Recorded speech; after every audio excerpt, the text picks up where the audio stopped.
ನಮಸ್ತೆ ಎಲ್ರಿಗೂ, ನಮ್ಮ ಚಾನಲ್ಗೆ ಸ್ವಾಗತ. ಗರ್ಭಿಣಿಯಾಗಿದ್ದರೂ ಸೊಸೆಗೆ ಪ್ರೀತಿ ಸಿಗಲಿಲ್ಲ. ಪ್ರತಿದಿನ ಅವಮಾನ, ನೋವು, ಕಣ್ಣೀರು. ಆದರೆ ಒಂದು ದಿನ ನಡೆದ ಘಟನೆ ಅತ್ತೆಯ ಮನಸ್ಸನ್ನೇ ಬದಲಿಸಿತು.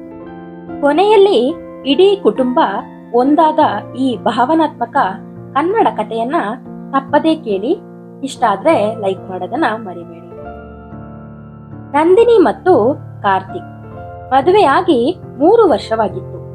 ಇಬ್ಬರು ಒಬ್ಬರನ್ನೊಬ್ಬರು ತುಂಬಾ ಪ್ರೀತಿಸುತ್ತಿದ್ದರು.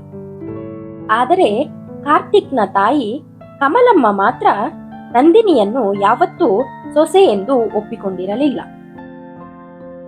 ಈ ಮನೆಗೆ ಕಾಲಿಟ್ಟ ದಿನದಿಂದಲೇ ನಮ್ಮ ಅದೃಷ್ಟ ಹಾಳಾಯಿತು ಎಂದು ಆಗಾಗ ಹೇಳುತ್ತಿದ್ದಳು. ನಂದಿನಿ ಎಷ್ಟೇ ಪ್ರೀತಿಯಿಂದ ಮಾತನಾಡಿದರೂ ಕಮಲಮ್ಮನ ಮನಸ್ಸು ಮಾತ್ರ ಕರಗುತ್ತಿರಲಿಲ್ಲ. ಅವಳ ಜೊತೆ ಪ್ರೀತಿಯಿಂದ ಮಾತನಾಡುತ್ತಿರಲಿಲ್ಲ. ಕೆಲವು ತಿಂಗಳುಗಳ ನಂತರ ನಂದಿನಿ ಗರ್ಭಿಣಿಯಾದಳು ಎಂಬ ಸುದ್ದಿ ಮನೆಗೆ ಸಂತೋಷ ತರಬೇಕಿತ್ತು. ಆದರೆ ಕಮಲಮ್ಮನ ಮುಖದಲ್ಲಿ ನಗುವೇ ಇರಲಿಲ್ಲ. ಈಗ ಕೆಲಸ ಮಾಡುವುದೇ ಇಲ್ಲ, ಎಲ್ಲ ಕೆಲಸವನ್ನು ನಾನೇ ಮಾಡಬೇಕು, ನೆಪ ಹೇಳಿ ಕೂತ್ಕೊಳ್ತಾಳೆ ಎಂದು ಎಲ್ಲರ ಮುಂದೆ ಮಾತನಾಡುತ್ತಿದ್ದಳು. ನಂದಿನಿ ಮೌನವಾಗಿ ಎಲ್ಲವನ್ನ ಸಹಿಸಿಕೊಳ್ಳುತ್ತಿದ್ದಳು. ಒಂದು ದಿನ ಡಾಕ್ಟರ್ ಹೇಳಿದ್ರು, ಹೆಚ್ಚು ಭಾರ ಎತ್ತಬೇಡಿ, ವಿಶ್ರಾಂತಿ ಬೇಕು ಎಂದು. ಆದರೆ ಮನೆಗೆ ಬಂದ ತಕ್ಷಣ ಕಮಲಮ್ಮ ದೊಡ್ಡ ದೊಡ್ಡ ಪಾತ್ರೆಗಳನ್ನ ತೊಳೆಯಲು ಹೇಳಿದ್ರು. ನಂದಿನಿ ನಿಧಾನವಾಗಿ ಎಲ್ಲ ಕೆಲಸವನ್ನ ಮಾಡುತ್ತಿದ್ದಳು. ಒಂದು ದಿನ ಹಠಾತ್ತನೆ ತಲೆ ಸುತ್ತಿ ಕೆಳಗೆ ಬಿದ್ದಳು. ಕಾರ್ತಿಕ್ ಓಡಿ ಬಂದು ಆಸ್ಪತ್ರೆಗೆ ಕರೆದೊಯ್ದ. ಡಾಕ್ಟರ್ ಹೇಳಿದ್ರು, ಇನ್ನು ಸ್ವಲ್ಪ ತಡವಾಗಿದ್ದರೆ ತಾಯಿ ಮತ್ತು ಮಗುವಿನ ಜೀವಕ್ಕೂ ಅಪಾಯವಾಗುತ್ತಿತ್ತು. ಆ ಮಾತು ಕೇಳಿ ಕಾರ್ತಿಕ್ ಬೆಚ್ಚಿಬಿದ್ದ.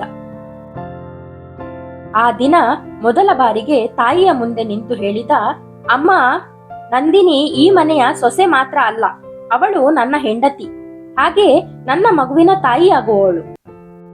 ಇದನ್ನೆಲ್ಲ ಕೇಳುತ್ತಿದ್ದ ಕಮಲಮ್ಮ ಮೌನವಾಗಿ ನಿಂತಿದ್ದರು. ಆ ರಾತ್ರಿ ಅವರಿಗೆ ನಿದ್ದೆಯೇ ಬರಲಿಲ್ಲ. ತಾನು ಮಾಡಿದ್ದು ತಪ್ಪು ಎಂಬ ಪಶ್ಚಾತ್ತಾಪ ಉಂಟಾಯಿತು. ಮರುದಿನ ಆಸ್ಪತ್ರೆಗೆ ಹೋದಾಗ ನಂದಿನಿ ಎಚ್ಚರವಾಗಿದ್ದಳು.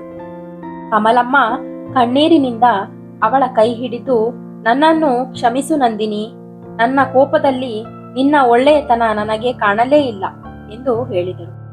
ಅವರ ಮಾತು ಕೇಳಿದ ನಂದಿನಿ ನಗುತ್ತಾ, ಅತ್ತೆ, ನೀವು ನಿಮ್ಮ ತಪ್ಪನ್ನು ಅರ್ಥ ಮಾಡಿಕೊಂಡಿದ್ದೇ ನನಗೆ ಸಾಕು ಎಂದಳು.